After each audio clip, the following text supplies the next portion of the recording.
마늘이 있는 실내. 예를 들어 오전 11시 행복이 절정인 것처럼 보이는 정물. 부엌의 차가운 스테인리스 위를 몇 덩이 마늘이 굴러다닌다. 창으로 비스듬히 비쳐드는 빛, 실내의 어두움, 낮게 흐르는 라디오 방송.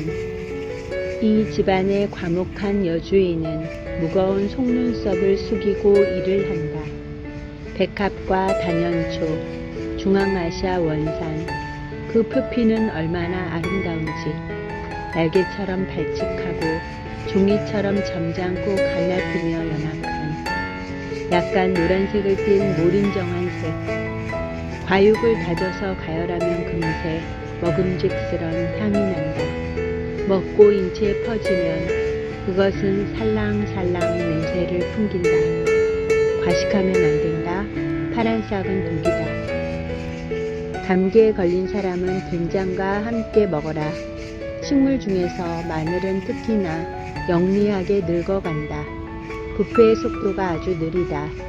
작은 송이가 모아진 앉혀놓기에 좋은 밑동이 인력의 안타까움을 숙지하고서 잘 따른다.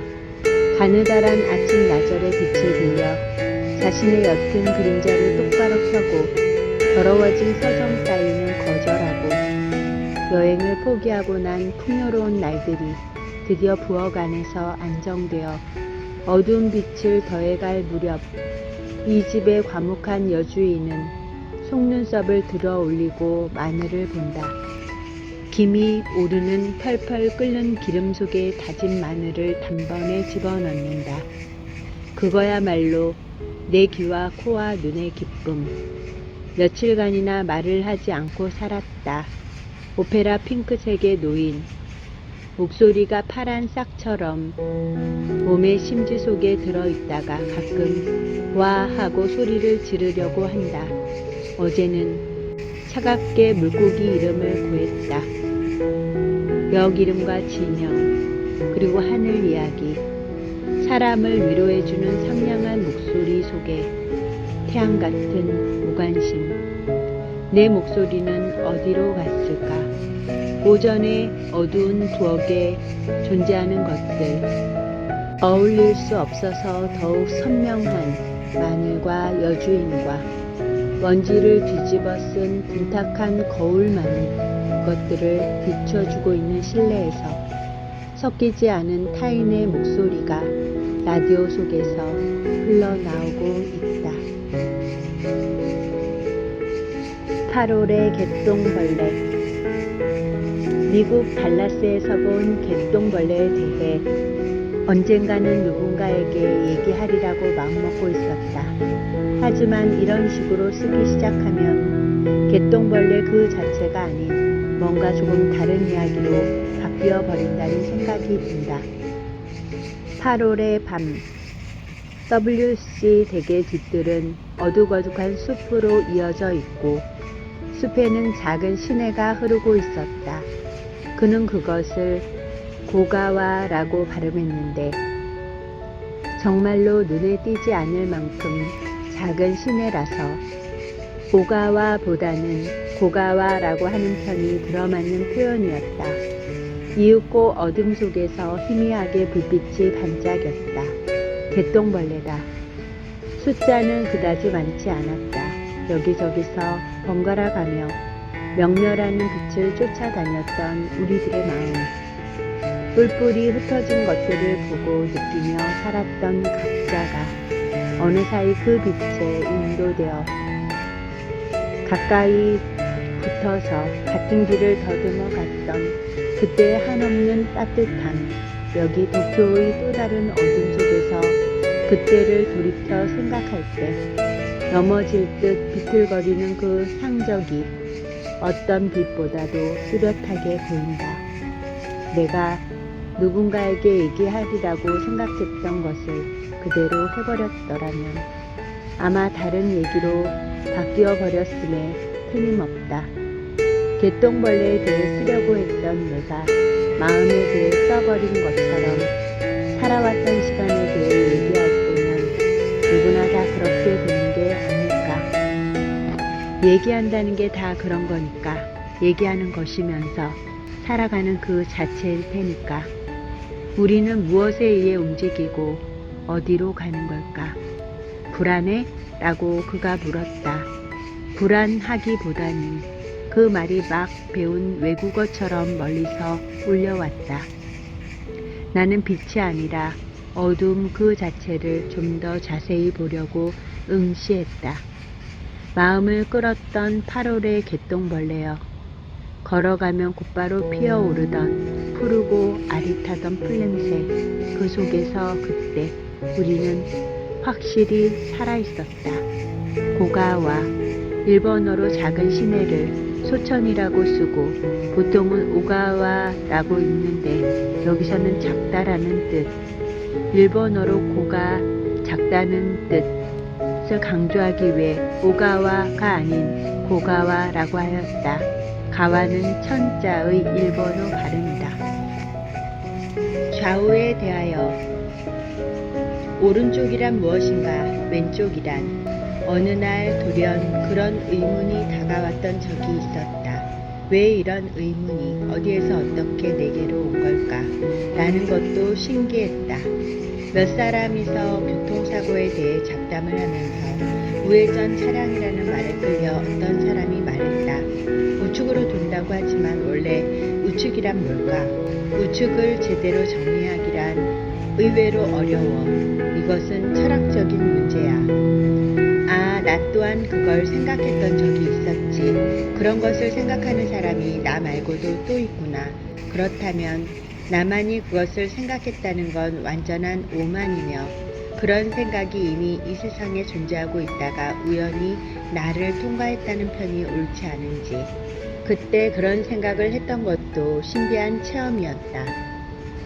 어쨌든 이 우측과 좌측을 다른 말로 설명하기는 쉽지 않다. 그것은 실제로 애매모호한 공간을 가리키고 있어서 컵이나 지갑처럼 특정한 이미지를 즉각 떠올릴 수가 없다.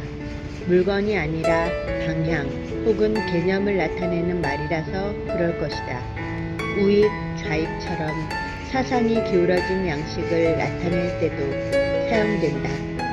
이것만 봐도 좌우에는 어떤 기준점이 필요하다. 그러나 내 우측이라고 이름 붙여진 공간도 내가 부재일 경우는 이미 우측도 좌측도 아니게 되며 그저 단순한 공간으로서 흔들리고 있을 뿐이다. 우측이나 좌측도 그 자체로는 존재할 수 없다.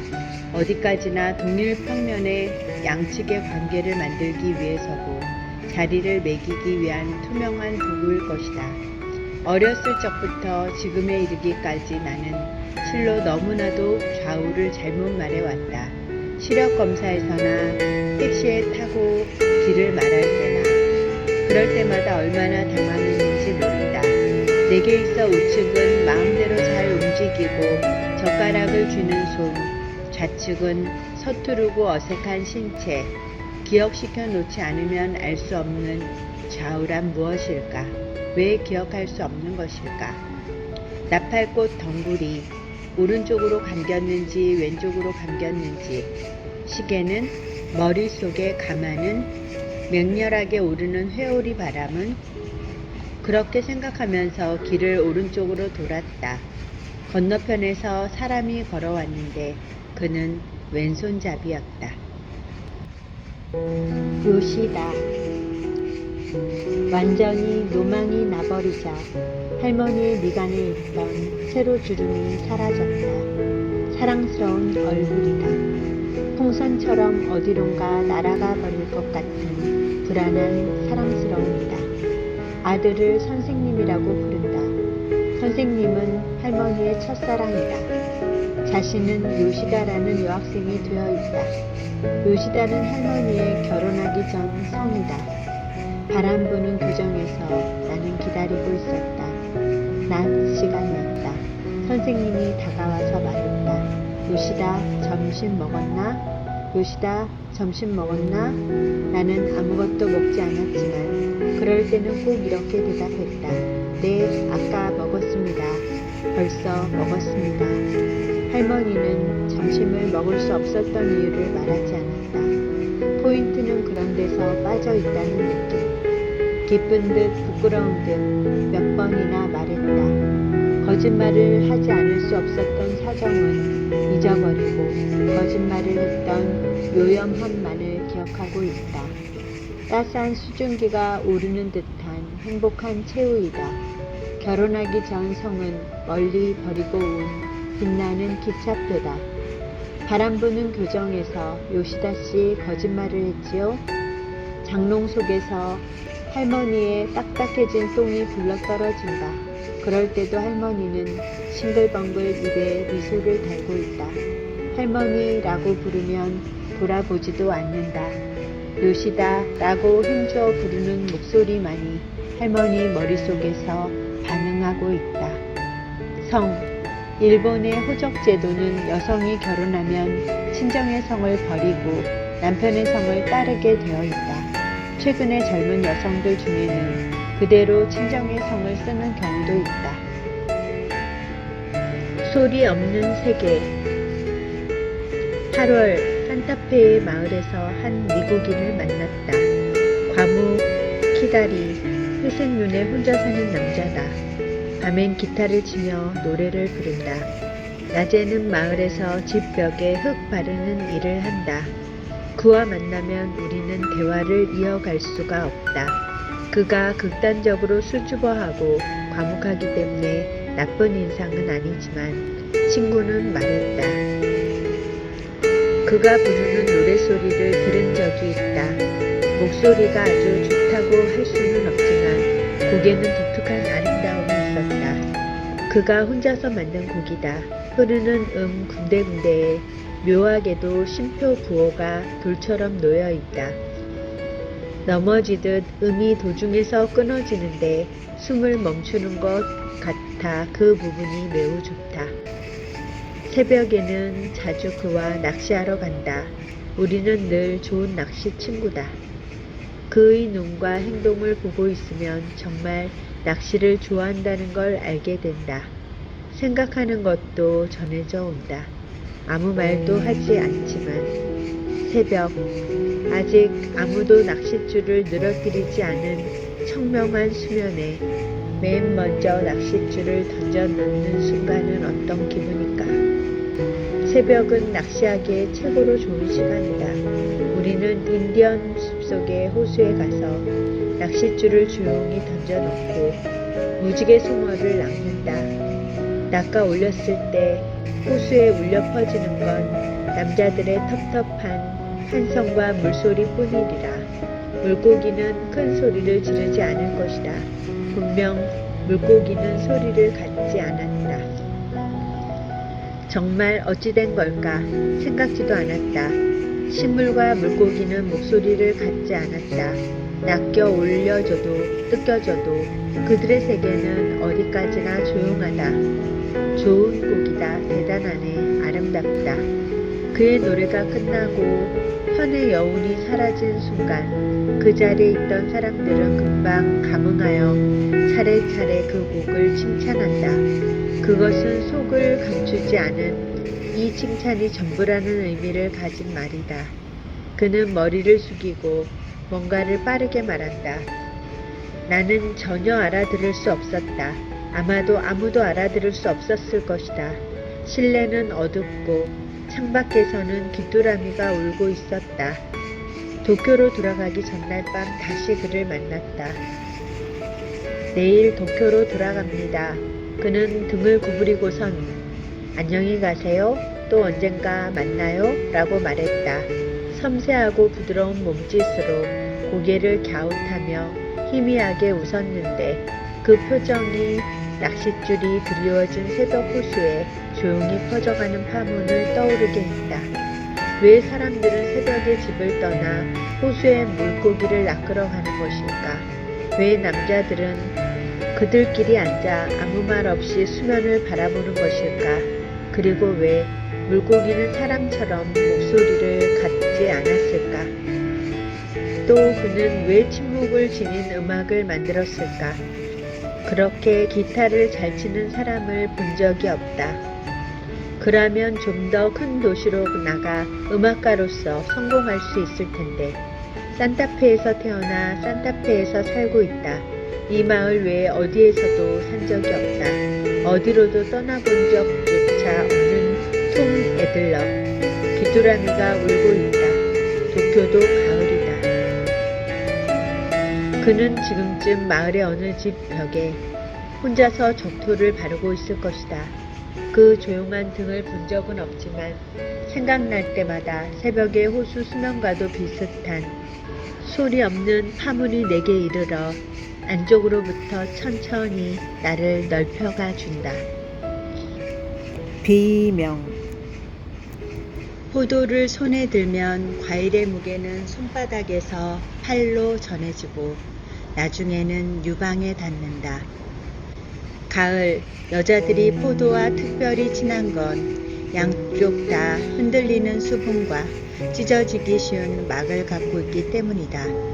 방울을 울리듯 포도송이를 흔들면 하나하나 열매 속에 머물던 조용한 사념도 좌우로 흔들려 공기를 흔들며 희미한 소리를 낸다. 그것은 먼 산길을 그리운 이가 달려오는 소리다. 인력에 의해 늘어진 채 물을 가진 존재에게 그건 흔한 일일 뿐인데 왜 비명을 지르는 건지. 어떤 것과도 접점을 갖지 않고 그저 매달린 조용한 세계에서 발밑에는 아래로 떨어질 수밖에 없는 깊은 어둠이 있다. 무수히 당겨진 보이지 않는 실이 포도와 지면을 곧바로 이어놓고 있다. 느슨해서는 안 되는 황금의 현이다. 울려 퍼지기 바로 전에 무서운 고요함 속에서 가을의 빛만이 휘어져 흔들리고 있다. 포도덩굴 아래를 마음에 상처 입은 사람이 지나간다. 양복 입은 등을 나뭇잎 사이로 비쳐든 햇살이 따스하게 감싸준다. 햇빛에게서 선택을 받았음도 알지 못한다. 기념 촬영. 우리들의 잡은 손 안에 어둠이 들어차 있다. 그 어둠 속에서 생생한 초록의 들판이 자라고 있다. 우리는 그 장소를 알고 있다. 저리도 넓은데 의자 하나만 놓아도 기분이 가득 넘치는 곳. 손을 잡고는 달려갈 수가 없다. 메이지, 다이쇼, 쇼와 헤세이. 부스러진 노른자 투성이의 정원에서 몸집 작은 황족들이 일제히 오른쪽을 향해 정렬하고 있는 사진. 서두르자. 다리 위에 오르면 천천히 손을 놓고 어둠을 찢으며 헤어져서 가자. 이웃 마을에서는 오늘도 사람이 불에 타 하얀 연기가 솟아오른다. 우리는 나뭇가지 같은 얼굴색으로 웃는다. 맞잡은 손과 손은 열로 뜨거워져 단백질 타는 냄새가 난다. 우리들은 무엇을 향해 미소 짓고 있는 걸까? 오래된 온천장에 외국인이 유카타 차림의 중년 여성을 무릎 위에 올리고 껴안고 있는 사진. 혹은 마음 상한 얼굴 표정의 여자아이. 그 너머로 앵모가 보이는 젊은 어머니. 믿을 수 없을 만큼 아름다운 여름 샷카엔의 사진. 빛과 그림자. 들판의 가장자리가 타들어간다. 태양열에 탄 사진처럼. 서두르자. 마루에 넘어진 화병. 줄기가 썩은 꽃다발. 메이지 초콜릿의 찢어진 포장지. 흘러넘친 물. 폐가에 아무도 닦아내지 않은 어둡고 맑은 물. 메이지, 다이쇼, 쇼와 에세이. 근대 이후에 일본 천황들의 연호로 천황의 제2기간 동안 사용한다. 다이쇼는 1912년에서 1926년, 쇼와는 1926년에서 1989년, 헤세이는 1989년에서 현재 2005년은 헤세이 17년이다. 캬카엔, 에도 시대의 후기를 대표하는 도쿄 소재의 아름다운 정원, 사계절 꽃이 피어나는 명소로 에도 후기 문화를 주도하던 문인 묵객들이 여기에 모여 당시 최첨단 문화를 이끌었다. 가장 관능적인 방. 제이가 사는 집 화장실 벽에는 고양이 발자국이 찍혀 있다. 부재란 이런 것이다. 증거가 남겨지는 것. 나는 본다. 세상을 되감아서 고양이가 벽을 기어 올라가 화장실 창문으로 도망쳐 나간 모습을. 거기로 고양이 대신 들어온 바람은 고양이가 사라진 작은 과거로부터 현재를 향하고 이번에는 반대로 시간을 거슬러 올라가면서 접하는 모든 것을 과거로 넘어뜨리고 있다. 책상 위 가벼운 편지의 단정한 위치를 넓게 헝클어 놓고 지금 바람은 지나갔다. 그리고 바람은 없다. 제이와 내가 이 방에 포함되어 있다. 그런데도 이 방은 텅 비어 있다. 나는 여기 존재하는 걸까? 분명히 여기에 있는 걸까? 통과해 가는 것이다. 부재가 될 것이다. 열린 창문으로 이웃집 소리가 들린다. 왜 숙제를 마저 하지 않는 거야? 접시 부딪는 소리. 좀 와서 도와줘. 접시 부딪는 소리. 어머, 어떻게 된 거야? 세탁기 돌아가는 소리. 부드러운 전화벨. 여보세요, 여보세요. 세탁이 끝나 삐 하는 소리. 우리들은 이웃집 사람들의 얼굴을 모른다. 하지만 들어온다. 홍수처럼. 이웃의 일상이 텅 빈 이 방으로. 나와 제이는 음악을 켠다. 짧은 대화, 성교, 웃음소리, 몸 부딪는 소리, 서로 욕하는 소리. 그런 소리들도 가만가만 밖으로 빠져나간다. 이웃집으로 슬그머니 똑바로. 우리는 소리만으로 완만히 서로 섞인다. 이웃집과의 경계에는 담쟁이 덩굴 잎이 빽빽이 자랐다. 제이의 방을 떠나는 일요일 아침, 내가 없는 제이의 방. 나는 전혀 흔적을 남기지 않지만 보이지 않는 지문이 도처에 찍혀 있다. 밤에 그 방을 생각한다. 창문으로부터 들여다본다. 나와 고양이의 부재가 보인다. 제이는 그 방의 일부분인 남자이다. 긴 몸을 팽팽하게 단련시켜 그 방의 페니스로서 조용히 잠자고 있다. 손을 뻗어 방을 만진다. 벽이 부드럽다. 더 강하게 누르면 방에서 방이 빠져나간다. 제이를 남기고 아무것도 포함되지 않은 방에 처음으로 탄력을 지니고 딱딱한 방으로부터 비눗방울처럼 천천히 빠져나간다. 숫자.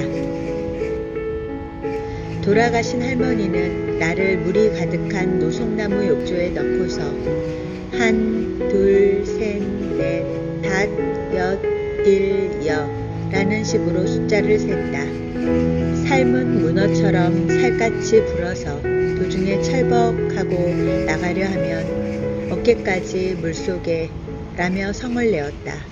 그런 다음 지금부터 20까지 세고서 나오너라 라고 일러놓고 나가셨다. 이제 혼자서 넓은 대중 목욕탕의 뜨거운 물에 들어가면 1, 2, 3, 4 라는 목소리가 솟아오른다. 내 것인지 할머니 것인지 알 수 없는 목소리다. 목욕탕의 공간에는 물방울을 떨어뜨린 추상적인 숫자가 가득 차 있다. 죽은 사람이 1이라고 세는 동안 이웃집에서는 꼬마 여자아이가 10이나 20을 세며 오늘 밤 물속에 나를 가라앉혀가는 숫자는 현기증이 나고 힘이 빠진다. 세상 속에는 숫자가 있고 숫자 속에서 이 세상이 흔들리고 있다. 6, 7, 8, 9 일체 생멸. 수증기 사이로 비치는 어둠의 문을 와르르 열고서 먼저 나간다. 성미 급하신 할머니의 나가시는 등이 보인다. 돌아오실까? 아직 10도 안 세웠는데. 바쿠로라는 땅에서 바쿠로라는 이름의 마을을 걸으면 바쿠로의 탄식이 들려온다. 간세이 5년 3월 짤랑짤랑 고삐를 당기면서 몸집이 작은 한 바쿠로가 간다. 어이 말. 그러자 어느 사이에 비가 내리기 시작한다. 바쿠로는 말 안장에서 도롱이를 떼어낸다. 등심조 향기를 비가 흔들어 깨워 바쿠로는 그저 한순간 가볍게 죽고 싶다는 기분이 든다.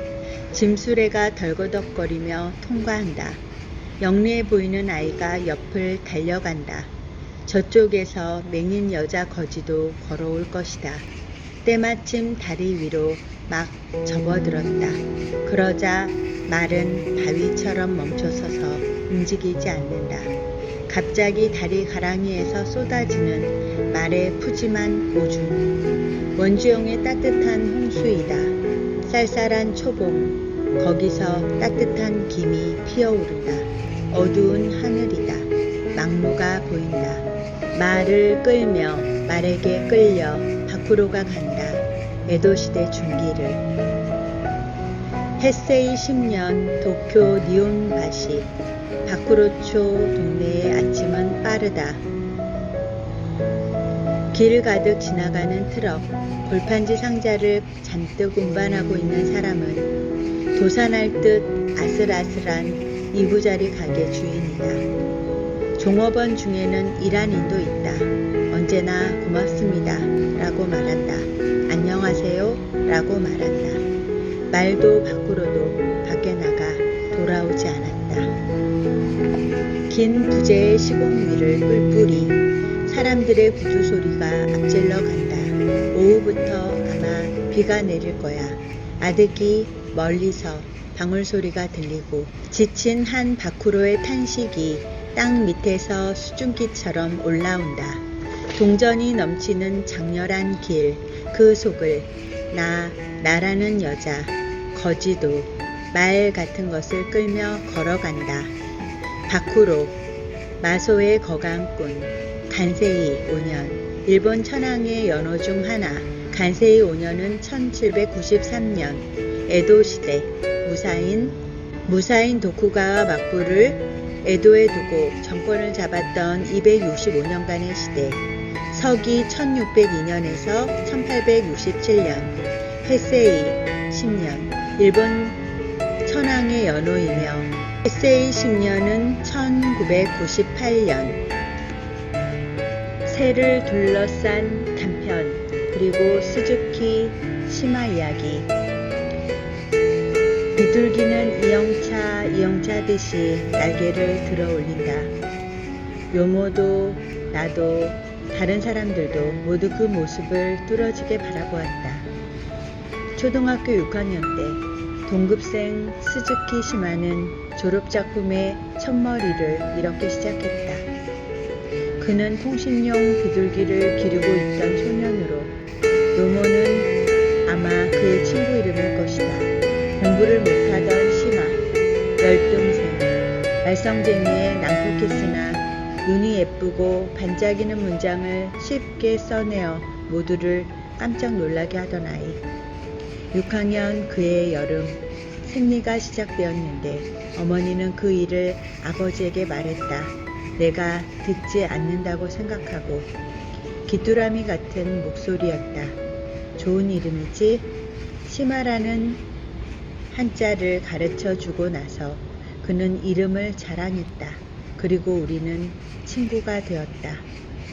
날개란 하늘의 분야에 속하는 보여주는 정신이다. 그것은 몸을 어디론가 운반한다. 새들의 무리 속을 3마리의 새가 난무하고 있다. 한 마리는 지금 날아오르는 새, 내게서 알맹이 같은 것을 빼앗아서 한 마리는 그림자, 창가에 펼쳐진 신문지 위로 소리도 없이 지난 생의 흔적이 재빠르게 날아간다. 거기로 솟아오르는 회황과 하늘의 냄새, 새 그림자는 영원히 어두운 땅을 돌아다닌다. 그리고 또 한 마리는 떨어지고 있는 새, 상한 날개를 접고 그저께쯤의 깊은 우물 안을 뱅글뱅글 전투적인 꽃봉오리처럼 지금도 계속 떨어지고 있는 그 한 마리 새, 날고 있는 그 새 안에서 도는 피의 빠르기에 대해 생각해 본 적 있습니까?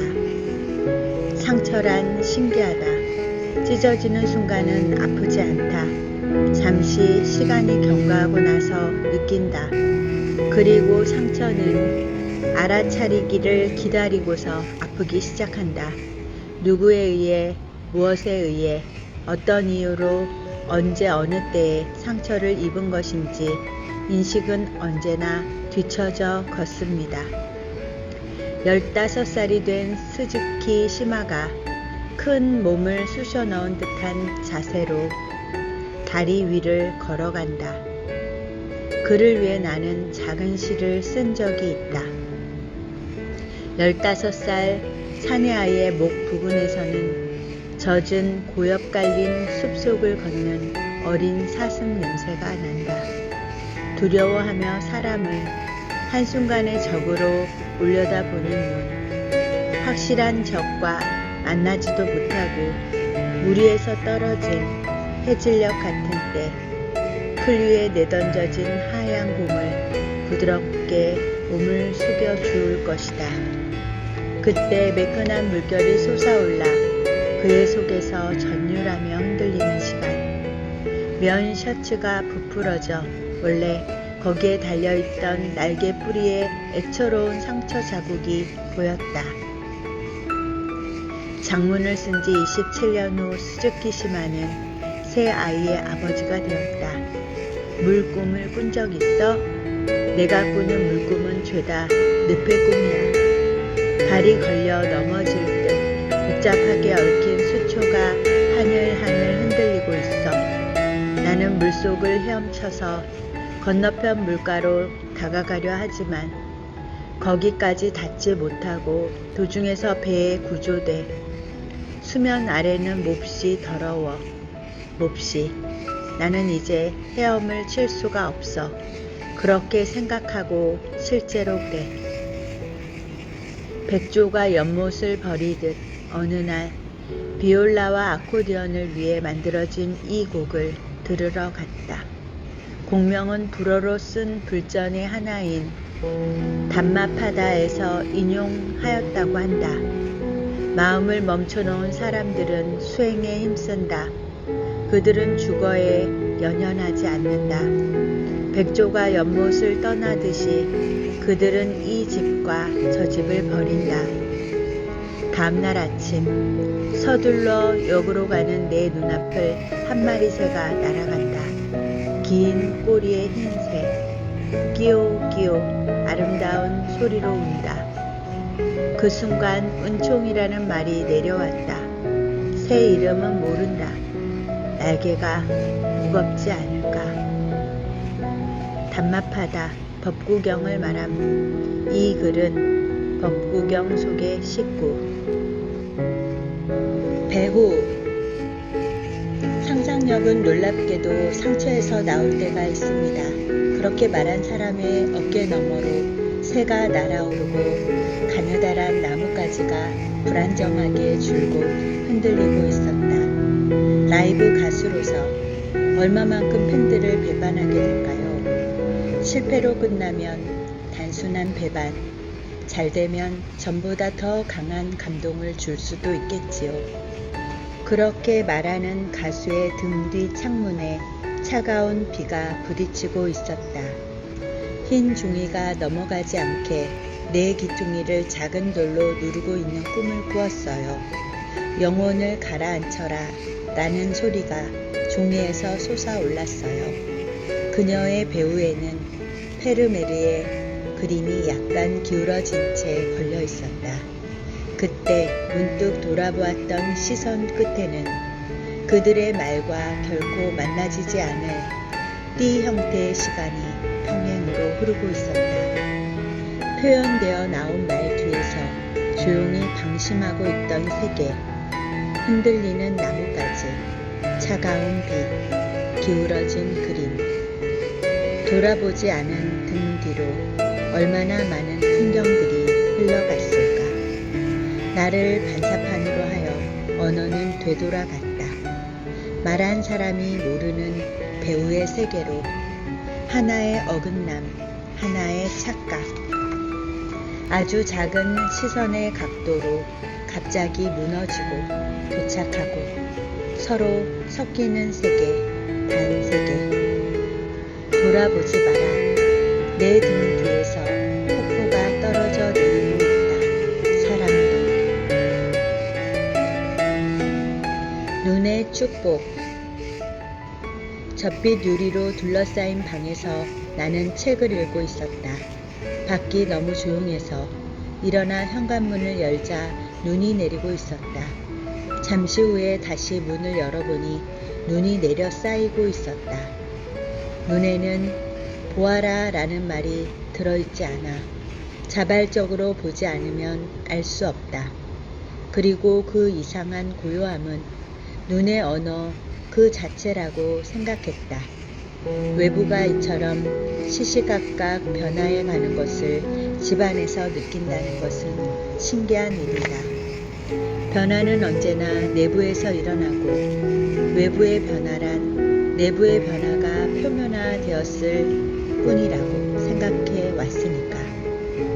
눈이 내리면 나는 언제나 밖에 내리는 눈의 세계야말로 내면이라고 생각하면서 눈에게서 기묘한 소외감을 느꼈다. 들여다본다 라는 동작은 보통 밖에서 안을 향해 하는 행위라서 내가 문을 열고 밖을 들여다본다는 행위가 안과 밖을 착각하게 만드는 건지도 모른다. 분명 눈은 모든 내면에 내려 쌓이는 것이다. 눈은 계속 쌓여가는 것이므로 끊임없이 표면을 내부로 새롭게 바꿔 나간다. 그 체질 때문인지도 모른다. 모든 표면은 패배해 간다. 내가 지금 여기 혼자 있다는 것에 마주하고 감사해야 할 상대는 없지만 감사하는 마음이 쌓여간다. 이윽고 보이지 않는 지붕의 무게가 눈꺼풀의 높이로 천천히 내려온다. 비와는 다르다. 씻어서 흘러내리는 게 아니다. 경쾌한 눈송이가 살아있는 것들을 조용히 몰아가 억누르는 것이다. 눈 위로 어제 점점이 흩뿌려진 비둘기의 피는 먹물이라고 여겨질 만큼 암홍색이다. 아마도 봄까지 드러나지 않을 것이다. 생애. 분방하게 뻗은 알로에의 잎 끝에 오늘 아침은 물방울이 빛나고 있다. 새벽녘에 비가 내렸음이 느껴진다. 떨면서 얼마만큼 그렇게 머물러 있었을까 응시하자 내 속에 이윽고 조용히 결로하는 것이 있다. 그것을 떨어뜨리지 않도록 살그머니 빛나는 잎 끝을 응시하고 있자니 내 생애의 대략적인 것들이 물방울 속을 회전하면서 순식간에 집약된다. 이윽고 지상으로 낙하할 때까지 얼마만큼이나 그렇게 참을 수 있을까? 온 브라마이프. 서로 깊이 사랑해서 우리는 결혼한 건 아니었다. 그나 나나 그 당시도 역시 알아랄 정도로 혼자였고 함께 삽시다. 당신 편이 되어드릴게. 한 사람의 인간에게 한 사람의 확실한 파트너가 있다면 살아갈 수 있다. 눈빛이 아름다운 버릇없는 남동생 같은 당신. 꼭 서로가 짝이 아니라도 좋았을지 모른다. 하지만 마음 깊은 곳에 빗방울 같은 이유가 하나 갑자기 내려온 것 같은 민첩함으로 나는 함께 살기를 마음먹었다. 선택 같은 걸 할 수나 있나 사람을 선택하다니. 그런 무서운 일, 불손한 일을 그렇다면 사고였다고 생각하자. 온 브라 마이프. 그리운 나무 그늘이여. 노부부 둘이서 나란히 걸어가는 모습이 이 세상의 가장 아름다운 풍경이라 말하고 그레타 가르보는 죽었다. 현기증 날만큼 긴 세월을 한 남자와 한 여자가 붙어서 나란히 걸어가는 것이 어떤 것인지 그때 나는 상상할 수 없었다. 어느 날 아침 넓은 날개를 편 새가 내 가슴에 내려앉았던 것이다. 깜짝 놀라 일어나 보니 그것은 새가 아니라 남자의 무거운 오른팔이었다. 그때 나는 적어도 이런 종류의 아침은 처음이라고 차분하게 생각하고 있었다. 옴브라 마이프, 그리운 나무 그늘이여. 잠에서 깨어나니 곁에 사람이 있었다. 만져보니 따뜻했다. 그리고 특별나게 가난했다.